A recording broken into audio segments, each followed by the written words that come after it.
Alright guys, so I recently picked up Positive Grid's Bias FX2. For those of you who don't know what Bias FX2 is, it's kind of like an all-in-one amp modeler and effects station, I suppose would be an accurate word. Anyway, I was pretty blown away by how comprehensive it is, so I thought it would be fun to try and recreate some famous guitar tones with it. I'm aiming to make this into a bit of a series, so if you've got any suggestions on tones you want me to try to recreate, comment them below. But we're going to kick it off this time with Metallica's Hardwired. Yeah, let's get into it. Right, so here we are with a fresh instance of Bias FX2. So straight off the bat, we need to pick the amp head that we're going to use. So it's obviously going to be high gain.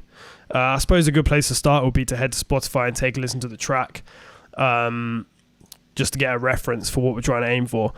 I'm going to be working from the mid-late section because that's where the instrumentation kind of drops out the most, and we'll be able to hear it the clearest. I think it's somewhere around here. Yeah, that's it.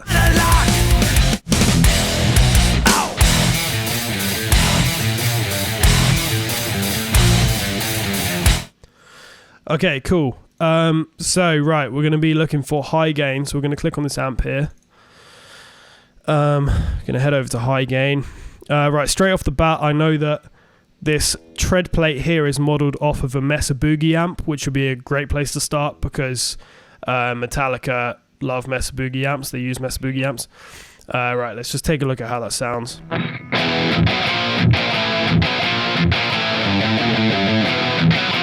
Okay, cool. So even just from there, that's a pretty good starting point. I do know from personal experience that this switch axe lead is quite a cool sound. Let's just take a listen. Okay, so it's pretty similar. For me, it's got a bit too much crunch, not enough meat, so we're going to stick with the tread plate. Right, so let's dive into the controls here.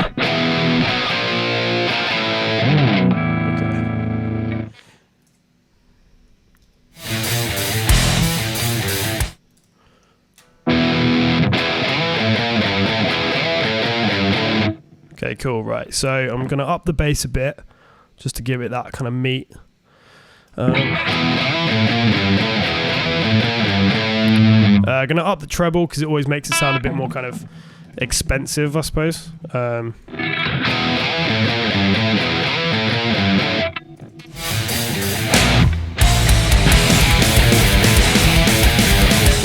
Okay, cool, so even just from there, even just from the amp choice, that's already quite close as far as I can tell. But what I usually like to do is adjust the mic placement a little bit. So with something like this, just to get the most kind of like punch, I'm going to stick this mic, which is set to an SM57, to kind of somewhere in the center of the speaker. Let's just give it a go.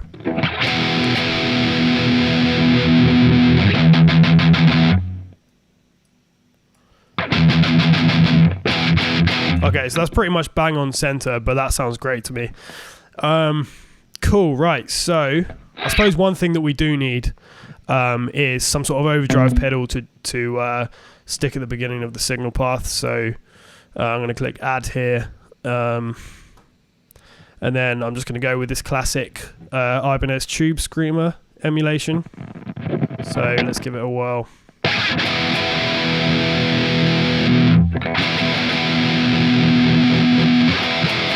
Okay, so that just gives it a bit of extra kind of high-end characteristic. For me, that's quite a lot. That's quite a lot of high-end. It's a bit too kind of you kind of lose clarity. So I'm going to do the classic trick where you take down the drive all the way.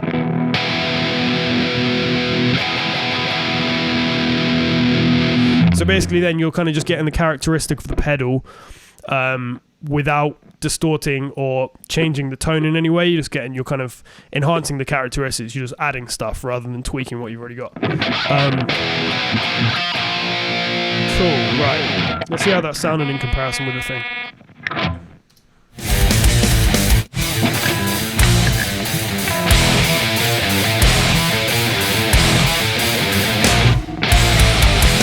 Okay, cool. That sounds pretty rad as far as I can tell already. I'm going to stick some EQ on the end there. So I'm going to go with, let's take a look. I'm going to go with this EQ 10 just to give us the most parameters to work with. Right, so usually the 500 hertz mark, usually kind of, it's a bit woolly sounding, and you can often kind of get rid of a bit of that, obviously depending on your mix, but so you can kind of, that's just kind of like, it's very woolly and it just doesn't sound very good. So I'm going to take a bit of that down, maybe not quite that much.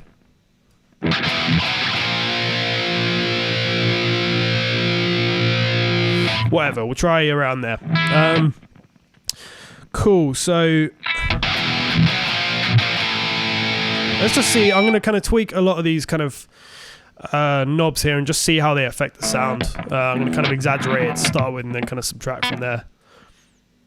Yeah, that's a bit harsh for me, so cool.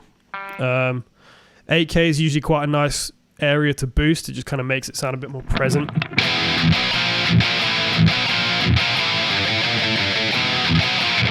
Cool. Oh, that's a bit too much. Cool. I'm going to tweak the, what was that, 16K? That's just kind of so high that it doesn't really tweak the sound much anyway, so. In fact, no, I don't like that. I'm going to take that down. Nah, that's kind of made it worse. Stick it at 0. Or just above 0. Right.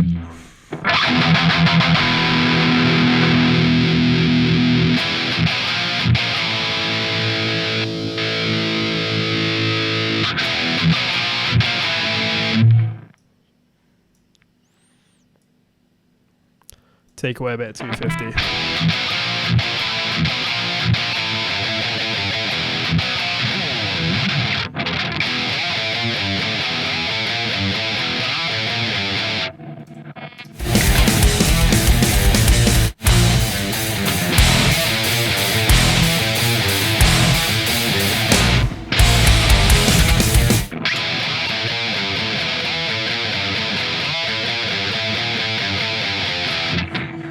Okay, that sounds pretty spot on as far as I can tell. I mean, as you can see, I've pretty much done I haven't really added much at all to the signal. It just kind of shows you the power of bias effects. Like, you don't really need to tweak it very much to get a great sounding signal. Right, let's just jam to the track for a minute and just see how that sounds. But yeah, I quite like that.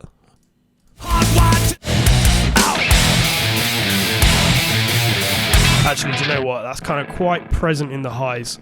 So I'm going to take a little bit of this 8K down. Tiny bit more. Right, cool. I think we're ready to jam. Let's give it a go.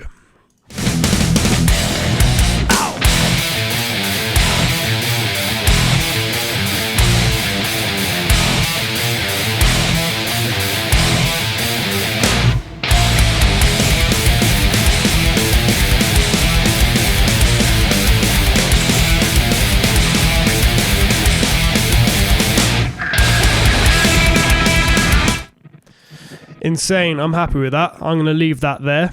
But yeah, let me know below if you think I've got anywhere close or if you think I've butchered it. I'm open to hear your opinions. So thank you so much for watching, guys. As I say, I'm going to make this into a bit of a series, so stick your comments below with tone suggestions. Make sure you like this video and subscribe for more content. I'm going to leave it there. Thank you so much. Cheers.